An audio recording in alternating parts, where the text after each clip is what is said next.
My mother was the first African-American woman to coach basketball in the state of Georgia, and she carried a 4.0 grade point average. I was neither of those things. Now, she put me in a Waldorf school because I was creative and I was interesting, but I wasn't good at school. And I wanted us to have something else to talk about besides my failing grades.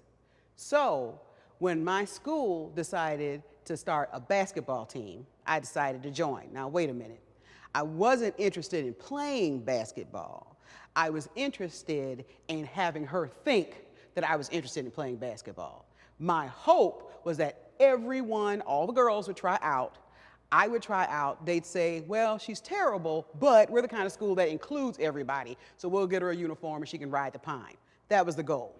Imagine my surprise when only 7 girls tried out for JV and varsity. I went from not playing basketball at all to playing all the games for the whole year. Now, my mother and I would have conversations about pick and rolls and dribbling and all the rest of this, and I still wasn't quite getting it. I could dribble enough, and I could count that 3 seconds you're supposed to be in the paint and then get out, but that's all I really had. My coach comes to me and says, I need you to define your role on this team before you hurt yourself and everybody else. And I decided that my role was the enforcer. So I basically played basketball the way a normal person plays football. I decided that anybody that came into that paint was going to pay for it. I developed a little bit of a reputation.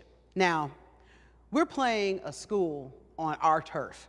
Our gym was designed by Albert Kahn, and it was a very small space, not regulation at all. So the distance between the basket, the backboard, and the wall was about 6 inches. So we knew how to cut on that floor. No one else did. Now, every school we played against beat us because they had a real basketball team. That's fine. But when they came to our place, they didn't beat us by that much. So one of these nights, we were playing a school called Our Lady Star of the Sea. We lovingly refer to them as Tuna High.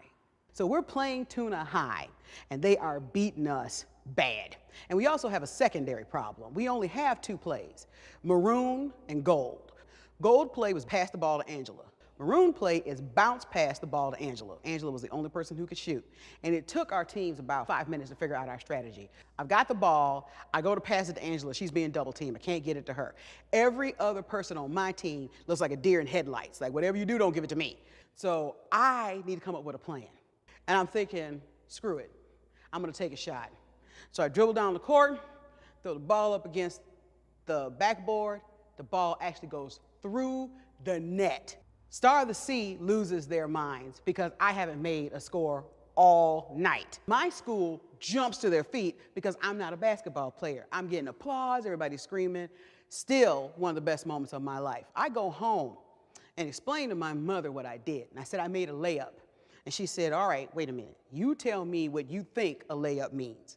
And I said, well, you go down the court, you throw the ball against the backboard, hits the backboard, goes in the basket. She's like, that's a layup. I'm proud of you. She was proud of me. We spent the rest of the night talking about basketball, talking about coaching. It was amazing. Her feeling of pride went away a little bit at the end of the school year when she came to the sports banquet. During the sports banquet, they brought me up on stage, and while I'm walking across the stage, they announced my stats. Total years points, 6. Total fouls, 23. Total technical fouls, 62. And I stand by that record.